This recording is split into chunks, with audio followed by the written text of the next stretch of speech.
President Biden addresses the COVID-19 crisis with world leaders. And we got the scoop from the old Stubba Fields DJ about the lumberyard reopening with a little bit of Stubby's flavor. Stay tuned for more after. From the Northwest Public Broadcasting Studios on the campus of Washington State University, this is Murrow News 8. Good evening, I'm Sydney Gardner.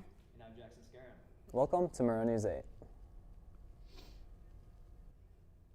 In a virtual summit held today with several world leaders, President Biden discussed how the world can end the pandemic.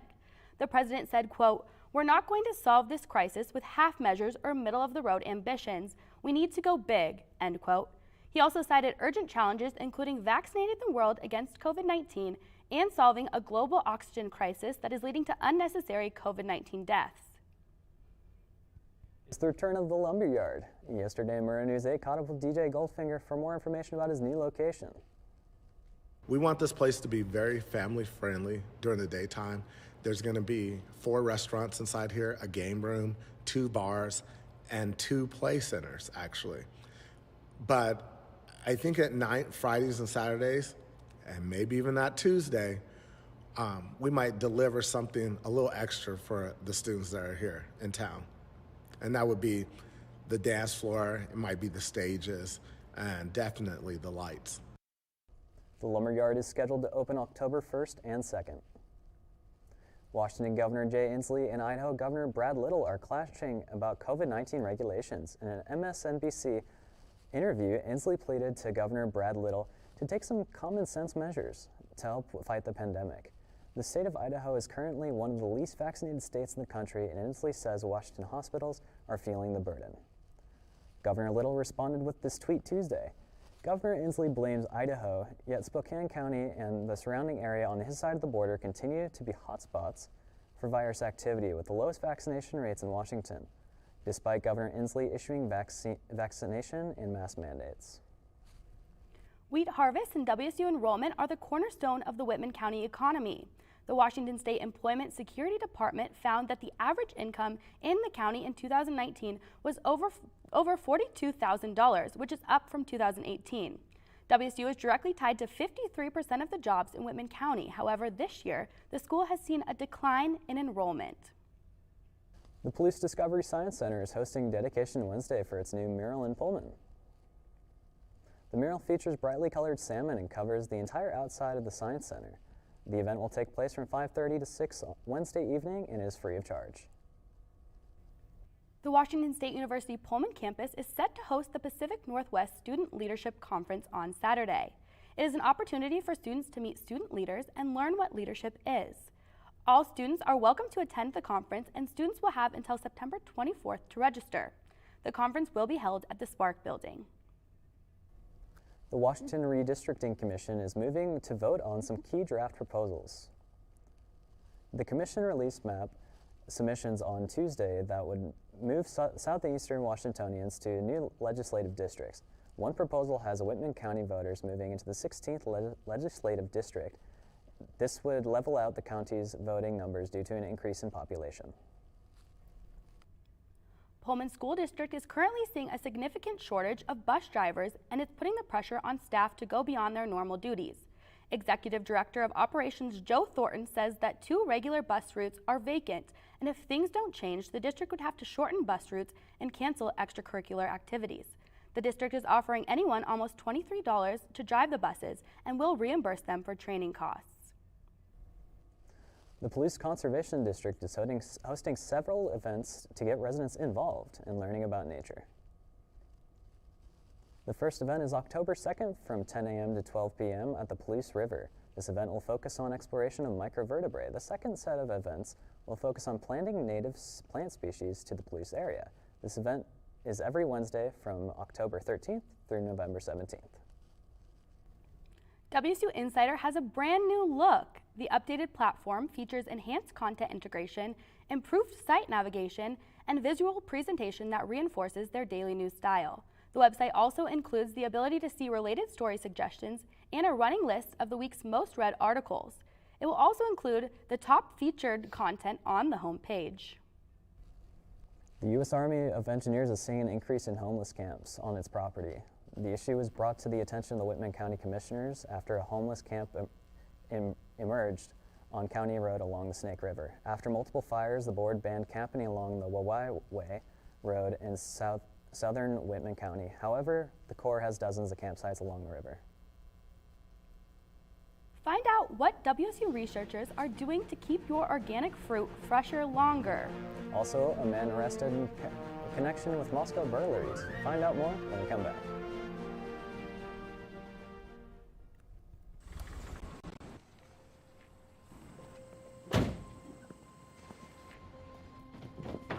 Dad, they took over my bedroom. Come on, come on. Okay, Dad. 1, 2, 3. Dad!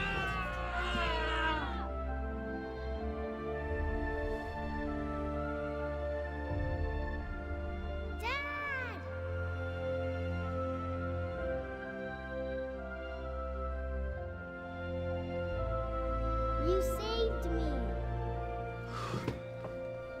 Dad? Are you okay? I'm fine, dear.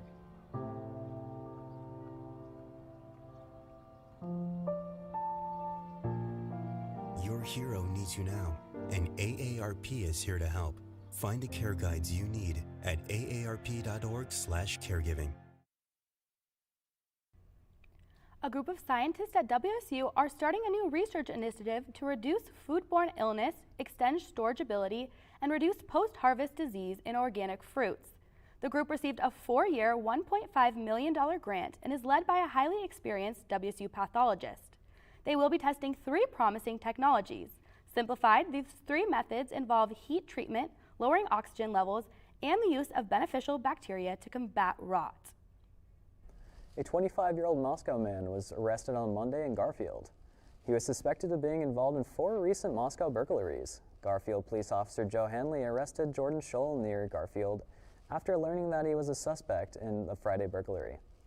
According to the Moscow Pullman Daily News, after getting a search warrant, Hanley found stolen tools and items that 4 victims said were stolen from their properties.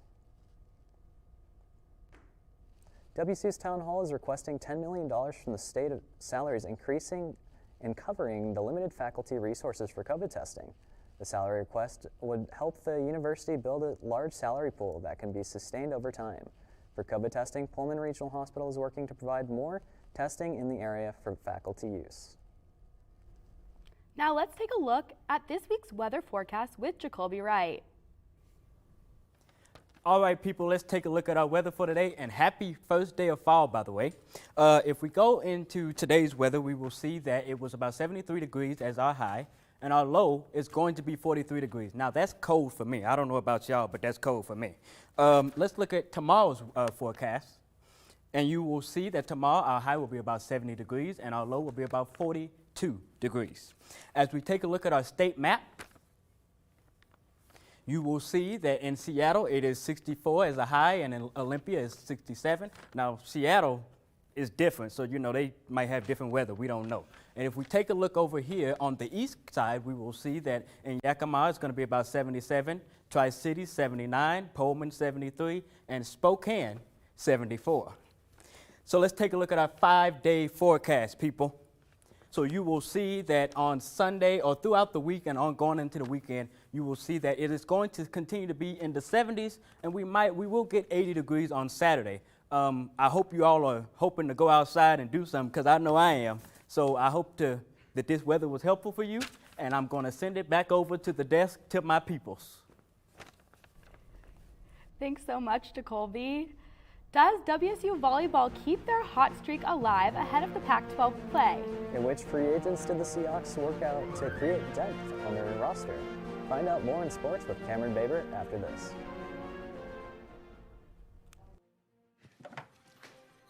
Days, months, Hey, I'm Jim from across the street. years, I'd like to give you this. a lifetime can rush by without realizing what we're missing. We lose some of the best moments, some that may never repeat, Come on. or detach from people around us.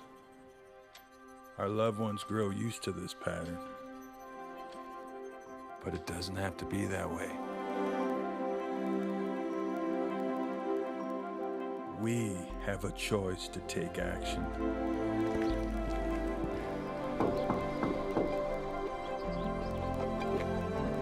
It's never too late to live a full life again. Hear how many of us Vietnam veterans have managed our mental health and reconnected with our families. Visit maketheconnection.net to find out more. Tonight, the Pac-12 play begins as WSU volleyball hosts the Colorado Buffs. CU is currently undefeated, but the Cougs have a home court advantage and are looking to be CU's first loss of the season. WSU is coming off a strong tournament performance at the Thunderdome Classic last week in Santa Barbara. The match is set to start in Boulder Gym at 6 p.m. tonight. For the month of September, Washington State football's Max Borghi and women's volleyball Magda Jelarova have been named the Academic Services Student Athletes of the Month. Both athletes have demonstrated commitment to their academics while participating in their sport. Borghi has shown excellence in volunteering in the Idaho Soup Kitchen and reading to elementary school students, while Jelarova has a 3.7 GPA and has been on the President's Honor Roll since the fall of 2019. And speaking of Max Borghi, today Arby's, the fast food chain, has announced their campaign of paying D1 college running backs to say, "Tonight, I'm getting Arby's." The restaurant posted a promotional video to Twitter with the first 4 participants, which included one of WSU's own, Max Borghi. The campaign is called Arby's RBs. The restaurant is paying D1 athletes to post a video to Twitter saying, "Tonight, I'm getting Arby's." The sponsorship ends December 1st. And Seahawks are currently dealing with some big injuries and are looking for safety blankets. The Seahawks recently brought in Andrew Brown and Brandon Dunn, who could fill in for Brian Moore. They also brought in Lawrence Cager and Anthony Johnson, as the team is dealing with injuries from Metcalf, Eskridge, and Hart. And lastly, the Seattle Mariners are currently on a 3-game winning streak and are looking to take Game 3 out of 4 against the Oakland A's tonight. The Mariners are second in the AL West, but are still 3 games out of the wild card spot. With 11 games left in the season, the Mariners need to keep winning and will need the Yankees and Blue Jays to lose consecutive games in order to get them into that last spot in the wild card spot. Thank you. WSU Tri-Cities is partnering with the Port of Benton. Find out what that entails after the break.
WSU Tri-Cities is partnering with the Port of Benton to provide wine and culinary education events. Events, seminars, and courses not only will be made available to students, but also to the general public.